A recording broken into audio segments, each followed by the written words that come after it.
I am here at the 2017 Cutting Edge Table Game Show, and look who I ran into, my favorite dealer in the whole world, Angela. It's so good to see you, Mike. And I'm really glad you ran into me. So I appreciate you accepting my challenge to solve the Rubik's Cube on the unicycle. It was my pleasure. Well, I got another one for you. Uh-oh. Can you solve, dun, dun, dun, the 4x4x4 Rubik's Cube, also known as Rubik's Revenge? You know your Rubik's Cubes. I do. Can you do this one on a unicycle? That's going to be quite a challenge. That cube is quite a bit more difficult. It involves a lot more memorization to solve and a lot more time. But since you challenged me, Angela, I'm going to give it my best shot. Oh, I have faith in you. All right. All right, I can't wait to see this. Thanks, Angela. You're welcome. In this video, I'm going to teach you how to solve everything except for the last layer. I don't think I need to go over any notation because you're not going to need to learn any algorithms for this video.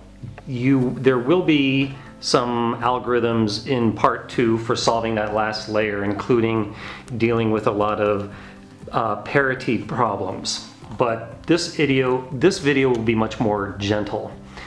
So let me make a few announcements before I go any further.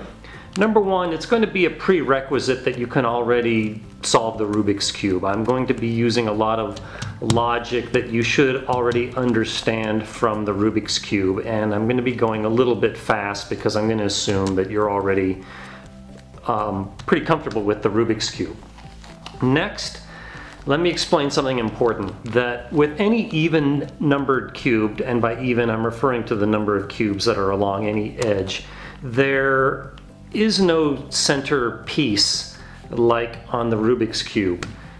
And because of that, you can have any color that you like in any given center, but if you don't set them up correctly relative to each other, you're going to have a situation where it's impossible to survive. So most Rubik's Cube puzzles of any size are of this configuration where yellow is opposite of white, and if you put red on the left with white on the top, you'll find blue here, and opposite of red is orange, and opposite of blue is green. So that's the standard color configuration, and I'm going to do it on this one, this standard cube. It's called the 55 cube, but I think that most major brands make them this way. But as a word of warning, this is my old Rubik's Revenge that I had in high school back in the early 80s. And you can see that it's different. Opposite the white, we have blue. And if you put blue on the left with white on top, you have yellow here. So if your Rubik's Revenge is already mixed up and you're not sure what you have, you can always just solve the colors to figure out how the faces are supposed to be positioned to each other. All right, so that said, I think we're ready to mix this up and get started. Okay, let's give this a good scramble.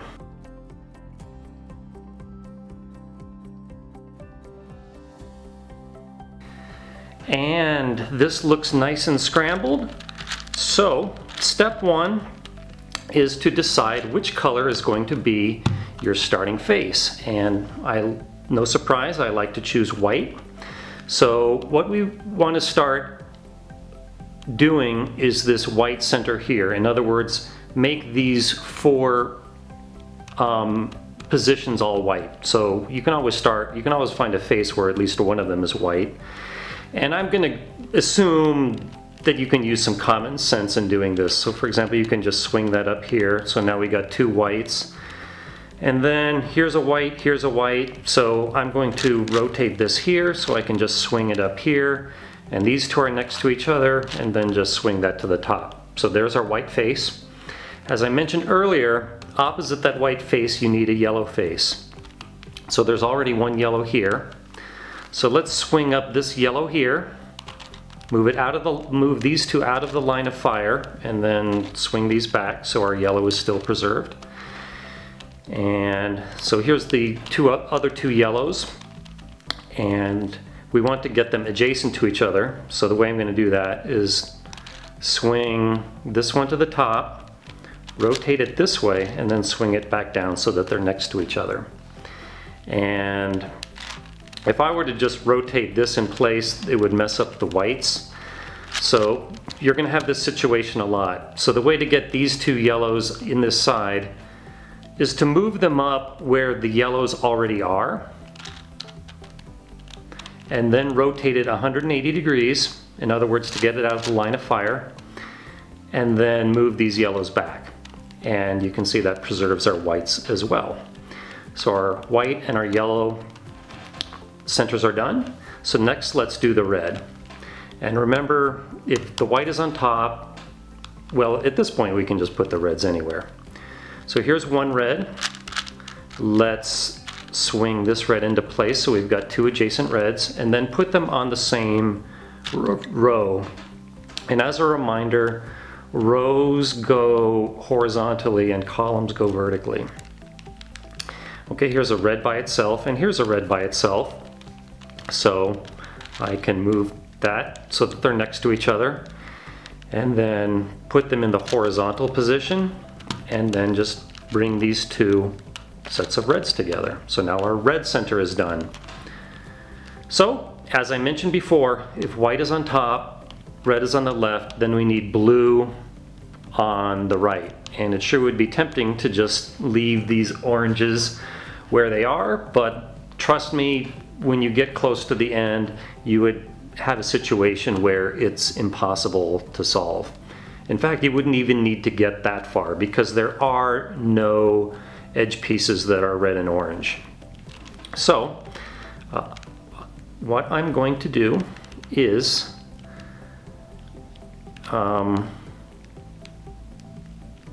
let's move these two blues where these oranges are, where they need to be, move them out of the line of fire, and then move these reds back to where they need to go. So here's two blues done. Let's get these other two blues next to each other. Here are two individual blue pieces, so let's bring them together and then put them in the same row and then correct those reds. So here's two blues and here's the other two blues. So the way I'm going to get these two blues here is to do that same thing that I taught you before with the yellows. I'm going to move these two blues to where these two blues already are, like that.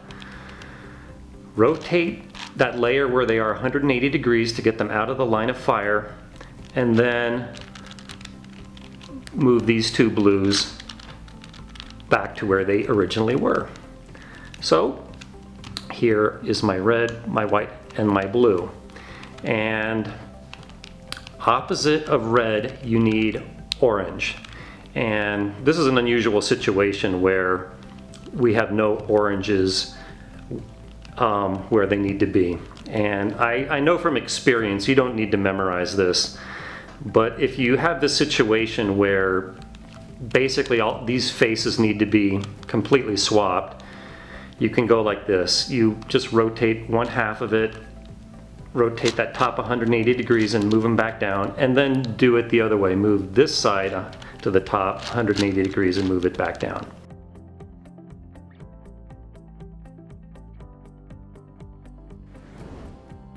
Okay, let me show you another situation you come across a lot. So here's our red face, so we need orange on the other side. It's only missing one piece. So you put the orange face right here in front of you, and on the top, put that piece that you need in the same position as where it needs to go on the front face. For example, here it needs to go on the top right, so put it on the top right on the top face. And what we're going to be doing is we're going to be moving these to the top, rotate them, and then swing this piece that is currently next to the empty spot on the same row into that position, and then move it back. And you may think, oh, that's going to mess up other stuff, but trust me, it will work out in the end. And I'm not going to explain why, because I think I would lose you. So just take it on faith that this is going to work. So things are in the right position, top right, top right. So I move these two to the top, rotate it so that that blank position is on the other side, and then move these two so this fills in that blank position, and then we're going to move it back to where it used to be. So rotate that back and then back down, and here we can see two oranges next to each other, and then move those in place. So rotate that to the left side and down, and wow, see the greens, not only did you solve the oranges, but well, there were only greens left, so those are solved too. And trust me, it works. Okay, here's another situation you see a lot. So here's our red face, so we need orange on the other side. So we need this to be our orange, so let's put it on top. And so we need to put these two oranges here. So again, just move them to the top, but where there are already oranges, move them to the other side, and then move them back. And there you go. It's done, the centers are done. So let me show you yet another situation you often see. So here's our red, so that means we need orange here. And so we need two oranges here, and they're kitty corner here on top. And the way we're going to do this is pretty much doing that situation where there was just one missing one twice. So for example, to get an orange one right here, make sure there's an orange in the same position on the top. And what we're going to be doing is basically moving this orange to this position. So move it to the top, rotate it here so it's on the left side, rotate that left side to the top, and then rotate these down and then those back. So now we have 3 out of 4, so we're back to that situation that I showed you before where there's just one missing one.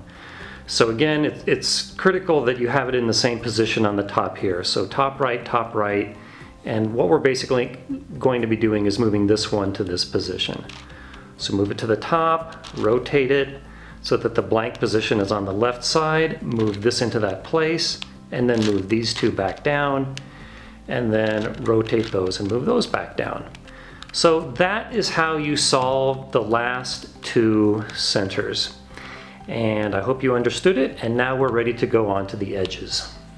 So the way we do that is first look for any 2 that are similar. For example, here's a white and red, and here's a white and red. And we want to put them on opposite sides such that we have the, you see the opposite colors, and they're in different columns in this cases. So here we have a white and a red, so that's good. They're opposite colors and they're in different rows. And well, what we simply are going to be doing is basically bringing this in place, but we don't want to mess anything up when we're doing that. So what we want to do is we want to make sure we have junk right here. If we're swinging this from the left, we want to have junk on the right. And here is how that is going to work. So we swing that in place, move it down, and then move it to the right side, then move it to the bottom, and then basically move these whites here back in place. And there we go. Our centers are maintained and these 2 are next to each other. And then basically we just keep doing that over and over. So for example, here's a green and orange. Let's look for the other green and orange. Here it is right here. So again, opposite, they're in opposite rows. We've got, and because I'm going to be moving this on the left side, we want to make sure we have junk on the right. So move it in place, move it to the right side, move it to the bottom, and then correct for those centers. And there we go. Let's do another one. So here we have red and yellow. Let's look for the other red and yellow. Here it is right here. So position the other one again on the opposite side, opposite colors.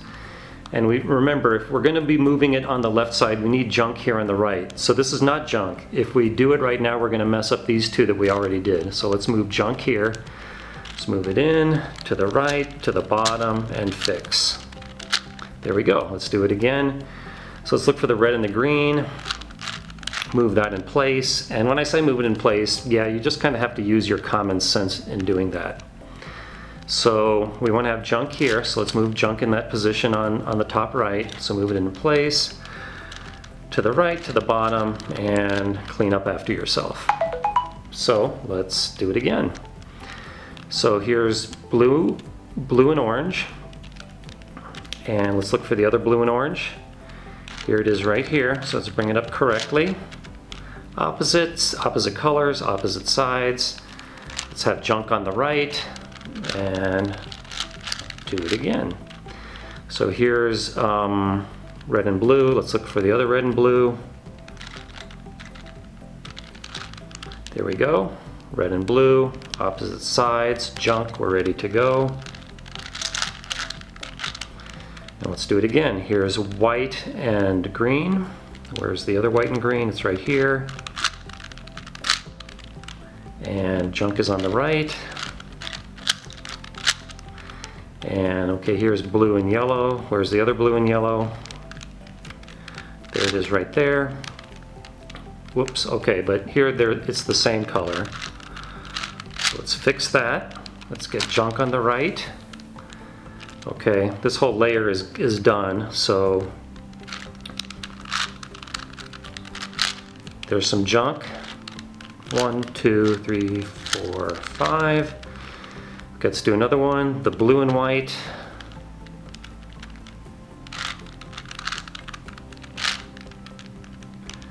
And where's some junk? Here's some junk.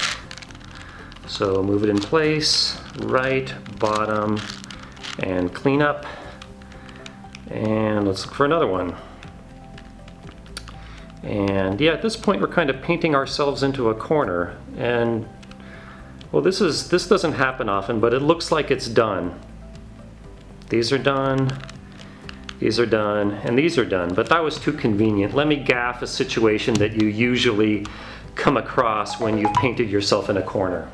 What usually happens is that as you're doing all the edges, you paint yourself into a corner where there are two sides that have a mixture of pieces, but you don't have a junk slice to do that same maneuver that I just did over and over.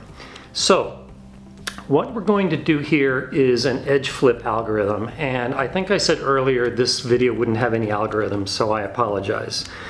This is a fairly short algorithm, and what it does is it just flips an edge, and it's at the expense of messing around with other stuff, but it's not going to disturb any of the other edges, and it's only messing up stuff that we haven't gotten to yet. So if we were to, so here are our two mixed edges, so you want to put them across from each other, and if the same type of piece, like here's orange yellow, are in the same row, then all you have to do is move the other piece to the other row. And we're going to do this algorithm to flip these two, and that will flip this orange and yellow to the top, and then we can just move it back, and both of these will be orange and yellow, and both of these will be green and orange. So again, we're going to move this here to flip these two, and you want to put these two that you want to flip on the front right side, and then you do the following: right upper, right prime, front, right prime, front prime, right, and then move it back. And there we go. Both of these are done. But let me show you one other situation that you will encounter a lot. All right, I gaffed this situation because you see it a lot. And here again, our two mixed edges are orange and green and orange and yellow. But this time, the same type of piece are not on the same row. So if we were to switch this green and orange to here, it would just switch these two and we would be left off with the same problem. So what we're going to do is take these two and do a 180-degree turn. So now this orange and yellow that was previously on top is now going to be on the bottom where we want it. And then move this piece from this incorrect edge to the top of it. And that's going to, and now we can flip these two. That will put the orange and yellow to the top, and then we just move it back here. And we do that same algorithm that I just said. And remember to keep the two you want to flip on the front right side. So right, upper, right prime, front, right prime, front prime, right. And then move them back. And there we go. These two are done, and these two are done. So we have now pretty much reduced this to a Rubik's Cube where we just have corners, edges, and centers, but usually you will encounter some parity problems, and I will explain how to deal with those in part 2, but I promised that I would at least take this through solving it to the last layer, so let me do that. Okay, so let's get this to the last layer via the same method that you would solve a Rubik's Cube, and I'm not going to explain it very carefully because I said that it's a prerequisite that you already be able to do the Rubik's Cube. So that is what I am doing now.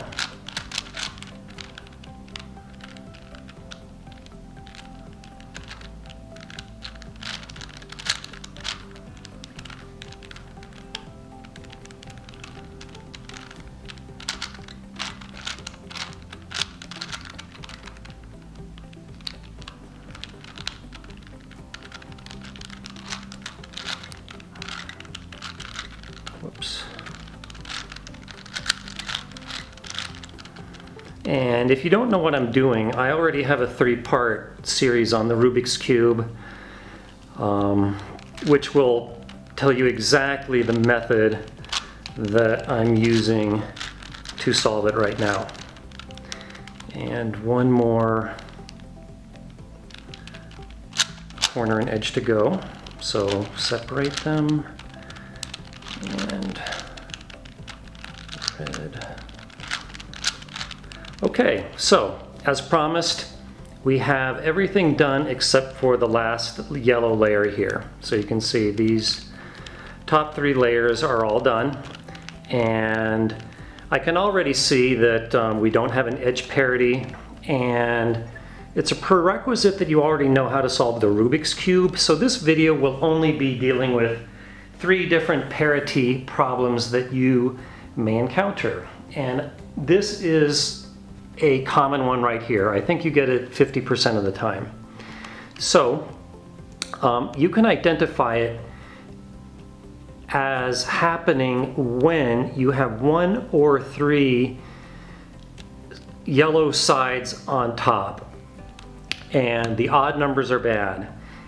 As you may know from the Rubik's Cube, when you get to this point, either 0, 2, or 4 of these yellow edges will be on top. But with the Rubik's Revenge, it could be 1 or 3. So if you have 1, put that 1 yellow side of the edge on the top in the front upper position. And if you have 3 that are on top, put the one in the middle in that same position on the front top. And then you're going to do the following algorithm. And I know there's other algorithms out there that do this, but everyone I've seen every other algorithm that I've seen to do this seems to be equally as long and complicated, and I would not be tricked by any videos that say that they have some super easy way to do this, because in my opinion, they're all about equally as long, and It's just something you're going to have to either memorize or go off of notes. So again, we put that one yellow edge in the front top, and you do the following. And when I say right, we're going to be moving 2 right layers every time. But when I say the upper, the front, or the back, we only move the surface layer. Okay, ready? Right 2, back 2, upper 2, left, upper 2, right prime, upper 2, right, upper 2, front 2, right, front 2, left prime, back 2, right 2. And there we go. That changed us to a situation where one is wrong, to where one is right, to where none are right. So now we're to a good situation with an even number. Even numbers are good. And then we do the same algorithm, which you should know from the Rubik's Cube. And with none are right, you can put this any position you want and do front, right, upper, right prime, upper prime, front prime. And now if 2 of them are right, you put them in the front and the right, and do that same thing. Front, right, upper, right prime, upper prime, front prime. And now if you have 2 that are across from each other that are right, you do that same algorithm again with the 2 right ones on the right and the left, and here we go. Front, right, upper, right prime, upper prime, front prime. And now we have all 4 yellow edges on top. So we're ready to go on to the next step. And what do you know? It's already correct. Green, orange, blue, and red. But that's not too easy. So let me gaff this to make it a little harder. Usually you're left with a situation that's like this. So here, if we look for a situation where 2 of these sides of the edge match the center. So here one matches and none of the others do, so only one is right. So let's rotate it and count again. 0, 0, 0, 0, none are right. So let's rotate again and count. 0, 1, 0, 0. So let's rotate again. And okay, here I see 2 are right, 1 and 2. So when 2 are right and are adjacent, you put them on the left and the back and do this. Right, upper 2, right prime, upper prime, right, upper prime, right prime, upper prime. And now they should all be right. And by the way, if they were, the 2 correct ones were on the left and the right, or across from each other, you would put them on the left and the right and do that same algorithm. But all this is explained in my Rubik's Cube video. Okay, we are now at the point in the puzzle where we need to position the yellow corners. And let's count how many are already right. That's correct, it's in the right position. Wrong, right, wrong. So if 2 of them are wrong, then what you need to do is go through an algorithm that I'm about to explain. It means you have a parity problem, and you would never get this with the Rubik's Cube, by the way. You would always either have 0, 1, or all 4 correctly positioned. If you have 2 correctly positioned, then you have a parity problem. And if you do have this parity problem, you want to have the 2 incorrect ones adjacent from each other. Right now they're diagonal. So we're going to rotate these corners via the algorithm that you should know from the Rubik's Cube, which is